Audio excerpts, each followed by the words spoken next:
Well, today we have Dr. Ashwin Malia, and he's practicing in Gangaram Hospital, Delhi, and he is here with us. We're going to be talking about BPH, and we'll be covering a little bit about prostate cancer as well. So, very welcome. नमस्ते। So the very first question जो मेरे दिमाग में आता है कि आजकल BPH वैसे तो बहुत कॉमन पहले भी था, लेकिन आजकल केसेस क्यों बढ़ रहे हैं, लोग क्यों आ रहे हैं सामने? एक तो मुझे लगता है अवेयरनेस बढ़ गया है। पहले क्या होता था, BPH के सिम्टम्स लेके काफ़ी ओल्ड एज तक परेशान हो जाते थे, फिर यूरिनेशन की बहुत सिवियर प्रॉब्लम्स आती थी और उस टाइम पे हमारे पास आते थे। अब because of the active lifestyle people and increasing life span, ये भी एक फैक्टर है कि लोगों को BPH सिम्टम्स आते हैं, तो अवेयरनेस के कारण भी लोग हमारे पास आ जाते हैं कि पता है कि यूरोलॉजिस्ट इसका ट्रीटमेंट करते हैं।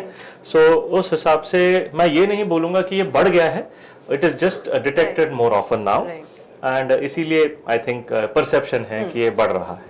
सर, एक और बहुत ही इम्पोर्टेंट क्वेश्चन है कि if a patient is delaying the diagnosis, actually वो पहले नहीं आ रहा है और वो डिले कर रहे हैं, सोच के कि उम्र की प्रॉब्लम है, हो जाएगी, ठीक हो जाएगी, तो उसमें क्या क्या कॉम्प्लिकेशंस का सामना करना पड़ सकता है? बिल्कुल, बहुत अच्छा सवाल है ये। आप ये मान के चलिए कि अराउंड लेट 40s 50s में बहुत सारे मेल्स को यूरिनरी प्रॉब्लम्स होने लगती हैं। एटलीस्ट मैं बोलूँगा एक बेसलाइन कंसल्टेशन एक यूरोलॉजिस्ट से कर लें, just to see if you are moving in that direction कि आपको कॉम्प्लिकेशंस हो रही हैं। बहुत सारी चीज़ें सिर्फ मेडिकल मैनेजमेंट, सिर्फ दवाइयों से एंड कुछ लाइफस्टाइल मॉडिफिकेशन से कंट्रोल करी जा सकती हैं, बट कभी कभी हमें अर्ली स्टेज पे इवन फैमिलियल प्रोस्टेट कैंसर जैसी चीज़ें जिसमें फैमिलीज में होती हैं कि वो बोलेंगे, डिस्टिंक्टली बोलेंगे मेरा भाई है या मेरे पिताजी हैं, मेरे फैमिली में एक्सटेंडेड फैमिली ऐसे 2-3 लोग हैं जिनको प्रोस्टेट कैंसर हुआ था बिफोर द एज ऑफ 60। ऐसे पेशेंट्स को मैं डेफिनेटली अर्ली डायग्नोज करना चाहता हूँ because we can completely cure it. Okay, so people should not neglect their urinary symptoms, meet a urologist and get clarified कि क्या ये कुछ डेंजरस है या नहीं है एंड क्या इसका मेडिकल इलाज हो सकता है।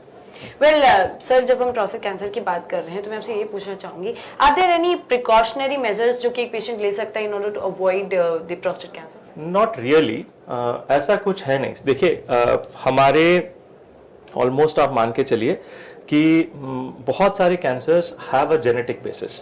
अगर किसी को वो जेनेटिक इशू है तो देयर इज अ लाइकलीहुड, हर किसी को नहीं होगा, हो सकता है 2 लोग हो, दोनों में जेनेटिक्स का इशू है बट दोनों को नहीं होगा। 2 भाई हैं, दोनों को सेम जीन्स आई हैं उनके पेरेंट्स से, बट जरूरी नहीं है कि दोनों भाइयों को प्रोस्टेट कैंसर होगा। फिर आता है एक बेसलाइन जेनेटिक इशू है, फिर एक एनवायरमेंटल फैक्टर आता है, जैसे अनहेल्दी लाइफस्टाइल है, स्मोकिंग है, ओबेसिटी है, लैक ऑफ एक्सरसाइज है, ऑल दीज थिंग्स। अगर आप पूछ रहे हो कि how can a person prevent prostate cancer, बहुत स्पेसिफिकली नहीं बोल सकता, but generally to avoid cancers it's best to avoid smoking, avoid excessive alcohol, maintain a normal body weight. Studies हुई हैं कि ओबीस लोगों में ज़्यादा कैंसर्स होते हैं। So definitely maintaining healthy lifestyle and maintaining a good quality of life as such is very important if you want to prevent any sort of cancers in future. I think वो एक general idea है। Well, if there is a person who is coming to you at a very early stage of prostate cancer, is it curable with medicines? Because there are patients who think like that. So it is curable, but not by medicine. Okay. So बहुत early stage of prostate cancer होता है तो हम काफी बार क्या करते हैं, अगर बहुत ही लो ग्रेड कैंसर है तो हम इवन ऑप्शन देते हैं वेट करने का कि we can wait, this is a very low grade cancer, if it does not show any growth or if it is just at that level we may not even have to treat them for years together. So prostate cancer many times is a very slow growing cancer, but sometimes we have to know which patients we have to treat early because उसमें भी biopsy करके हम पता लगाते हैं कि क्या grade है कैंसर का।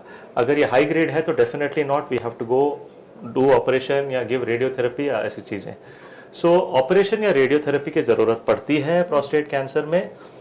अगर प्रोस्टेट कैंसर अपने दायरे से बढ़ के पूरे शरीर में फैल गया है तो हमारे पास ऑप्शंस हैं कि दवाइयों से उनको कंट्रोल किया जा सकता है। उसको जड़ से नहीं निकाला जा सकता. So control के लिए we have medicines, but we don't have medicines for cure. Actually. For cure we have operation and radiation therapy, and I think operation is a very good modality for the right patient, and radiation generally we keep it for people who cannot tolerate operation. Well, as you were talking that जब ये फैल जाता है पूरा, तब हमारे पास कोई कुछ ऐसा क्योर करने के लिए नहीं होता है, कंट्रोल कर सकते हैं. So उस हद तक पेशेंट आता कैसे है कि पूरा फैल गया फिर भी उसने इलाज नहीं करवाया? इसके पीछे की क्या वजह है? See, that is a very, मैं किसी पेशेंट को दोष नहीं देता, बिकॉज वो अपने रोजमर्रा की जिंदगी में जी रहे हैं, उनको पता ही नहीं चला. थोड़ा सा यूरिनरी सिम्टम्स थे लेकिन बहुत लोगों को था, थोड़ी सी थकावट थी लेकिन बहुत लोगों को था, थोड़ी सी हड्डियों में दर्द था लेकिन बहुत लोगों को था. तो उसने ऐसा कुछ अलग नहीं किया. बट एक टेस्ट है ऐसा जो हम अगर करेंगे at least at the age between 55 and 60 under the guidance of a doctor. Okay, this test is called the PSA blood test. So PSA blood test से we can screen for prostate cancer at an early stage and early age, so that अगर वो है तो हम उसका MRI करा के उसका बायोप्सी करके एटलीस्ट पता लगा सकते हैं एंड उसको जड़ से अर्ली स्टेज पे ही फुल्ली क्योर कर सकते हैं. Wonderful. So किस एज के बाद हमें कुछ इंटरवल्स के बाद स्टार्ट कर देना चाहिए? So प्रोस्टेट कैंसर स्क्रीनिंग एक बहुत ही कंट्रोवर्शियल टॉपिक है. अमेरिका में अगर हम देखें, हम बहुत स्टडी करते हैं लिटरेचर पूरे वर्ल्ड का. अमेरिका में prostate cancer screening has been kept now specifically between the ages of 55 and 70 generally, या फिर अगर earlier than that अगर कोई family history है. Right. Okay. हम क्या करते हैं, कोई भी पेशेंट हमारे पास इलाज के लिए आता है विद सम यूरिनरी इश्यूज, उनका हम PSA ब्लड टेस्ट करवा लेते हैं after fully explaining the implications of doing this blood test. And वो ब्लड टेस्ट बहुत बार क्या होता है, कोई बंदा अपना ब्लड टेस्ट कराने जाता है कि शुगर करवाना है, CBC करवाना है, उसी टाइम ये लैब वाले क्या करते हैं कि आप सर ये 50 टेस्ट करवा लो, 1,500 रुपए में हो जाएगा. तो ये में बहुत गलत ट्रेंड है ये. उसमें क्या होता है, कुछ अननेसेसरी टेस्ट हो जाती हैं एंड जब रिजल्ट आता है तो गूगल करने लग जाते हैं और फिर घबराहट शुरू हो जाती है. तो इसीलिए whenever a test is done, it is very important that there is a good indication for the test and it is done under the supervision of a medical personnel. Okay, ऐसा नहीं है कि सबको PSA करा लो. और बहुत सारी बार PSA is not specific for prostate cancer, it is specific for prostate, but prostate cancer is one of the reasons जिसमें वो बढ़ता है. तो वो किसमें कैंसर है किसमें नहीं है वो यूरोलॉजिस्ट ही बता पाएगा, नॉट एनी अदर डॉक्टर. कोई और डॉक्टर नहीं बता सकता, only a urologist, because a urologist is trained to treat the diseases, diagnose the diseases of the urologic system, no other doctor. Right. Any take home message for our viewers, sir? So take home messages, 2-3 take home messages है जो भी ये देख रहे हैं. मैं ये बोलना चाहूँगा कि if you are having urinary symptoms, don't be shy, don't be anxious, just consult a urologist. Most of the things are completely curable. Don't be afraid to approach a urologist.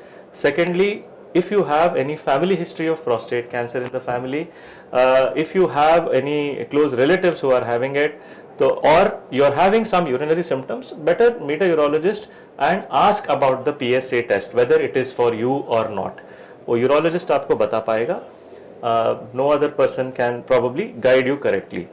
And thirdly, maintain a healthy lifestyle, because बहुत सारे cancers and diseases and even urinary tract symptoms normal weight में आने में and